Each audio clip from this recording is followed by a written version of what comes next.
Olá, sejam bem-vindas e bem-vindos à nossa aula de Processo Penal 1, professor Matheus Felipe de Castro, da Universidade Federal de Santa Catarina. E no vídeo anterior eu estava debatendo com vocês a respeito dos sistemas processuais penais. E me surgiu uma questão que é muito importante. E estaríamos nós, no Brasil, diante de um processo de modelo misto, que ficaria no meio do caminho entre um processo acusatório e um processo de modelo inquisitório, já que nós temos definições inquisitoriais importantes, como, por exemplo, o próprio inquérito policial, que é um procedimento administrativo que não é dotado de contraditório e ampla defesa.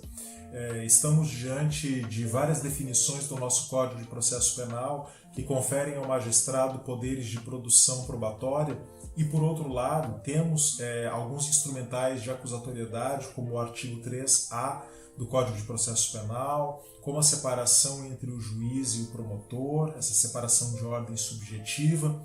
Ou seja, diante da mistura de várias normativas que trazem elementos de inquisitoriedade e de acusatoriedade, nós não estaríamos diante de um processo misto, e essa não seria a característica da maior parte dos processos penais das democracias ocidentais modernas?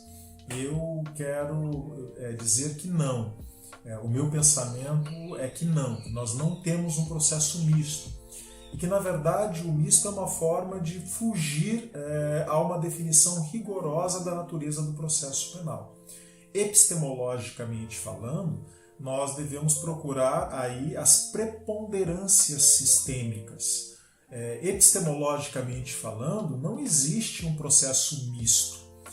Nada é misto no terreno da epistemologia. No terreno da epistemologia, nós procuramos dizer que uma coisa ou é ou não é certa coisa.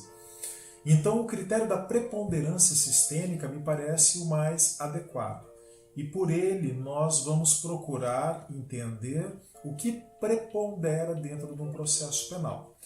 Numa análise de um processo penal histórico de um certo país, nós devemos nos perguntar: embora esse processo tenha elementos de inquisitoriedade, preponderam nele critérios de acusatoriedade? Ou o inverso? Ou, embora existam nele elementos de acusatoriedade, preponderam neles elementos de inquisitoriedade? Tendo essa preponderância em vista, nós poderemos afirmar seguramente que ele é preponderantemente acusatório ou preponderantemente inquisitório. No Brasil, a teoria do processo penal mais contemporânea, mais moderna e crítica tem afirmado que o nosso processo penal ele é preponderantemente inquisitorial. Seja pela presença do inquérito policial, seja pela presença das delações premiadas, seja pela presença de vários instrumentais que são dados ao órgão de acusação.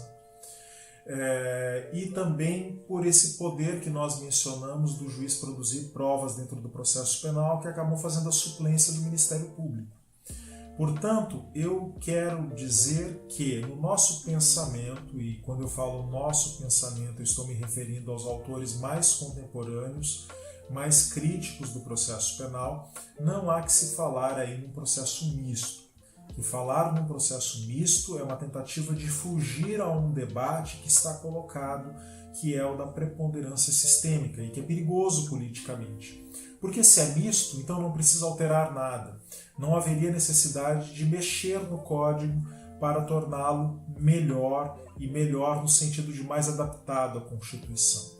Se nós temos uma definição constitucional de que o nosso processo será acusatório, marcado pelo contraditório e pela ampla defesa, nós devemos perseguir a construção legislativa desse processo penal acusatório e identificando nele essas preponderâncias sistêmicas inquisitoriais que nós mencionamos em vídeos anteriores, para que nós possamos ir alterando significativamente esses dispositivos.